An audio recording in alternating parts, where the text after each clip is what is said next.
we're talking about the mother wound, and I'm like going back to the beginning. I just deleted that other video. I'm really sorry. We're going to run over a bit. I hope not too much. Okay, so the mother wound, because this is something I've really had to work on and deal with, and the more I've become aware of like what I was actually working with, the more it like helped me to understand so much of what was going on with my processes. So when we think about a mother, you know, and an ideal mother, like a perfect mother, right, you know, and there are these mums that their kid is like diagnosed with cancer, and they you know raise like £50,000 in 2 days because they need it for an operation, you know, not because they're rich or they're privileged or whatever, but literally because they're actually, you know, put in there, and they really make the effort, and they do everything for the child. And of course, this is what mothers have done for thousands of years. It's the reason that we are here and alive today, all of us, you know, and lucky and blessed that there's this whole ancestry of mothers that have absolutely fought and died to keep us alive. At the same time, you know, any mother can probably say by the time they see their child in danger and they think they're quite unfit and chubby, but suddenly they jump up and they, you know, can jump into the path of a lorry and save their kid like an Olympic athlete, and then go back to being a chubby mum, you know, a minute later. And when I think of mother, really what I think of is I think of tigress, I think of a lioness. You know, these are the most dangerous animals that you can encounter in the wild, is the female, not the male, because this is what being a mother is all about. It's about being there for our child and making sure that our child survives no matter what, being aware that there's so many dangers and so many different causalities that can cause the child not to do well. And the devotion of a mother is just absolutely single-minded, and that's, I think, the most important thing in it. Like when we think of like a tigress jumping with just absolute single-minded intent, and this is what being a mother is all about. Now, unfortunately, a lot of us may have experienced that we had a mother, but the mother didn't actually give us these things.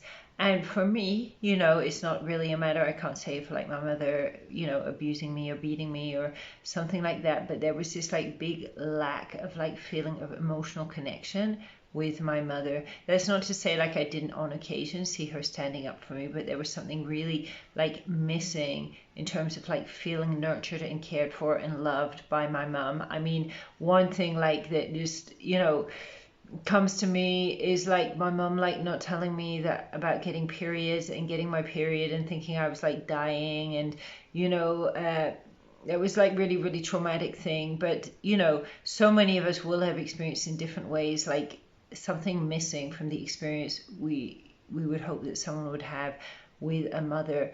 And the way that it affects us, you know, the way it affected me, you know, in so many different ways. Like one of them was lack of self-caring. I think like smoking cannabis to kind of try to resolve emotional problems instead of actually going out and taking the steps to do that is a good example. I think also just definitely affected my ability to experience pleasure, experience orgasms, and then at the same time also, and I think the two like really like go in hand together, affecting the ability to have orgasms and also like affecting the ability to basically manifest and walk my path and create my destiny and so on. And this was like by the time I think I was in my early 20s, it was kind of at this point where I'd fallen in this trap of, you know, buying into this whole idea of being chronically unwell with CPTSD and basically, you know, claiming state benefits and things like this and so on. And I suppose in a way, like I thank my lucky stars that, you know, I did something about it. But I think this isn't just about luck. This is about us actually literally tapping into that mother energy inside us that goes, no, this is not a way to live. You know, I'm not going to self-medicate with cannabis for this supposed CPTSD or sit around claiming benefits or saying I can't do anything in my life and making excuses, because the ideal perfect mum doesn't do this. She doesn't sit around making excuses.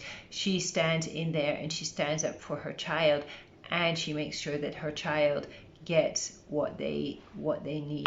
So essentially, this is what I slowly started to learn to do for myself, to actually come in there and give myself the mothering that I had not received when I was younger, and to slowly learn how to actually take care of myself, care for myself, educate myself. I mean, we often talk about going back to inner child work. For me, like going back to actually, I'm going to call it inner teenager work, is a really, really important part of it. So going back to this teenage child that was going through this difficult point of like developing sexuality, getting periods, not really having anyone I could talk to about the different feelings I was having, the different experiences my body was going through, and so on, which just kind of left me in this place where I was just feeling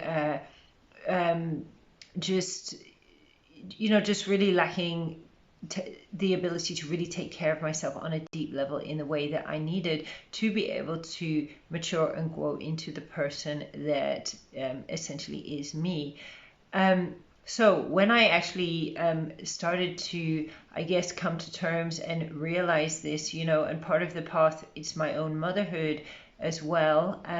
But I started realizing like how deep this actually goes like into the body, that this is not just about even something you can think, okay, in my head, I'm going to mother myself, I'm going to take care of myself, I'm going to give myself this and that. Because sometimes we can give ourselves things and we can think we're helping ourselves. And look, I'm not against going and getting alternative treatments. I totally go and get alternative treatments. This was what I was initially doing to try and take care of myself, going out, but giving the power to other people, whether that be an acupuncturist, a herbalist, a psychologist, or whatever, rather than going in and going within to myself and actually giving myself the power back. Because being a mother, it's a very, very powerful thing. And when we learn and start to mother ourselves, we need to really be stepping into our power. This is not a passive thing. This isn't what they show us in movies of the mother sitting there with the baby at the breast, as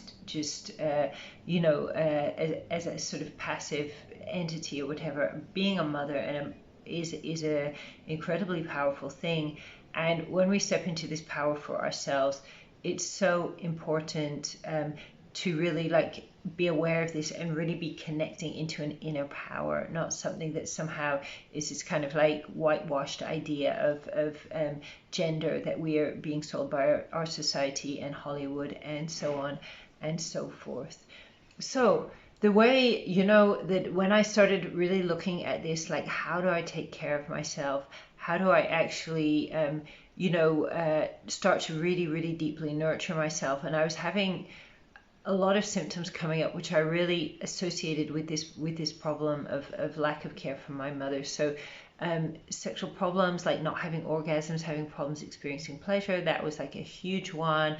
Then also there is also like I was having like a lot of different chronic health problems ranging from anxiety and insomnia, which I was self-medicating for, or thought I was self-medicating for, with cannabis, which obviously was like the worst thing I could have been doing to myself. But at the time it seemed like a good idea because I didn't know how to take care of myself. Back problems, and I was actually quite debilitated about these problems, but the thing was that I wasn't actually putting into action what I really needed to do to be able to actually change things. And the thing that was really like bringing my attention to where I had the problem, it was actually this ongoing cannabis addiction where, even though, like, for example, I talked to the doctor said, well, many people smoke cannabis each day, it's not a big thing, you're living your life okay, and so on. But for me, I knew that it was a problem. I knew that it was really like just dumbing me down and stopping me from really being able to be myself and to be able to sort of excel at what I was doing in life. And I suppose when you look at the mother wound, this is what it really does, is it stops us from reaching our potential because we're not taking care of ourselves the way we should. It's a bit like having a car and never changing the filters, not getting new shock absorbers, so on and so forth, and then being like, oh, the car's not working properly. And this is how so many of us are treating our bodies and our own lives, that we're not actually like going in when we see a problem, when a problem's coming up, and I think I mentioned cannabis addiction as being a big problem, and tied in with insomnia and anxiety, but then also not having an orgasm. And obviously we're not being told, okay, if you're having these kind of sexual problems, it's a sign of like an underlying like energy block that's actually affecting and impinging on your whole life. But essentially this is what it is. And when we look at what happens when we're like essentially neglected as children, we're actually being programmed to neglect ourselves. You know, sure, it's causing these traumas, it's causing these emotional blockages and so on. But these traumas and emotional blockages are part of like a deep programming, which is actually making us like just we'll go through life, we're kind of doing okay, we're just, you know, but we're not really reaching our potential because we're not taking care of our body. And when we actually look at like what is the body is like an alchemical chamber. And when this alchemy process of energy transformation is actually moving properly within our body, this is the place when we're really, really able to basically excel in life and really like fulfill our potential and really like reach our destiny and connect in with our destiny and start to live our life in ways that where we're really getting the most out of life instead of just kind of settling for the bare minimum. And if we look around us in life, certainly I see this around me in life, like people are just generally just settling for mediocrity, like looking at the bare minimum. But then, you know, I even see there's plenty of people out there that are really trying to go somewhere, really trying, you know, to do something about this. And this is, I think, especially what I'm talking about now, you know, that if you're watching this and you're really making an effort, you want to do well in life, you want to excel in life, you want to go beyond just being like an average person, you want to go beyond excuses and you want to go really, really far, there absolutely are things that you can do where even if you have this kind of pain and you have this wounding, you can actually literally hack in to the programming, hack in to these emotions that are causing you to undervalue yourself, to basically just sabotage yourself, I think, is a good way. And we are often sabotaging ourselves without realizing. I've definitely done this with myself like so much times, which is why we're just not going beyond and we're not going far and we're not actually getting to where we really, really can go. So when we look at like what's going on inside of the body, when I'm talking about this programming, and the programming is like when we look at the original programming of the body, the original programming of the body essentially is that we're created out of energy, we're created out of an orgasm. The orgasm comes up into the belly, it rises from it transforms into chi energy, comes up into the heart, transforms into what we call Shen energy, and then it comes up into the brain and it transforms into another kind of energy there. And at that time, it's also moving around through all these different meridians, feeding your organs and so on. And when your body is working in this way, when your programming is working completely fine, it's like everything in life just falls into place. Whereas if your programming is blocked, yeah, through these different kinds of belief systems, self-doubt, so on and so forth, which is obviously going to come when you haven't actually experienced that love of a mother as a child, is it's just not working. It's just not working properly. And I had I would say in some ways I had the fortune to come across the Tao practices, to then go and find various teachers even around the world that I could go and start studying with, I could go start learning with, and I could go start learning like how to actually hack into my energy field, to start removing these blockages, this self-doubt and so on, that were actually, first of all, you know, causing me to have these various health problems. When I started clearing through that, I started going into deeper and deeper levels of how this was actually affecting me, where I was basically starting to find that literally, you know, it was almost like every step of the way, as I wanted to go further and further in life, that same was coming up, you know, the same wounding, that my mother had not given me the love that I should have experienced. And this was like completely depressing my energy and blocking down and stopping my energy from flowing.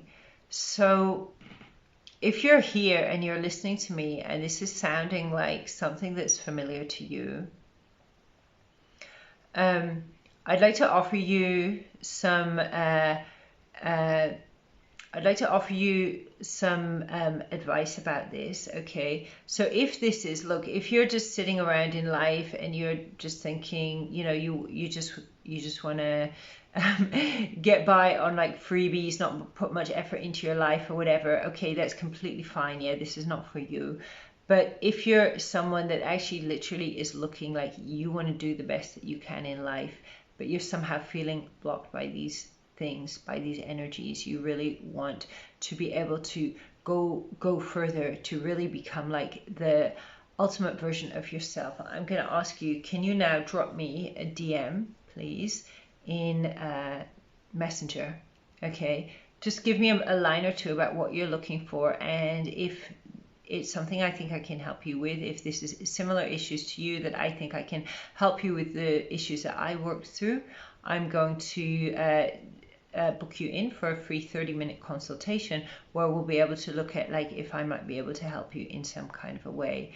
Obviously this is like really, really deep stuff. It's not something that's overnight going to just disappear. But when you start understanding and you start working through it and you start to actually understand how you can work on this on the energetic level, instead of just battling through some kind of like psychology that you don't really understanding, which is all keeping you still out of your body and up in your head, when your body is really the place you need to be in and be living to get a solution for this. I invite you, drop me a DM, please drop me a message. And if you would if you would like to know more, drop me that message. And I'm gonna have to make a move now, but just to remind you, if you're interested to know more about, like, this is not low level stuff I'm talking about really learning how to upgrade your body using orgasmic energy. This isn't just something like, this isn't a first step, this is something you need to be seriously committed on this path. I'm talking about that Wednesday 7 p.m, so an hour earlier than I was today, 7 p.m. in London, and hopefully I'll get there on time, have my sound sorted out, and really looking forward to talking. Hope you have a nice rest of your day and tomorrow, and I shall see you on Wednesday. Take care. Bye.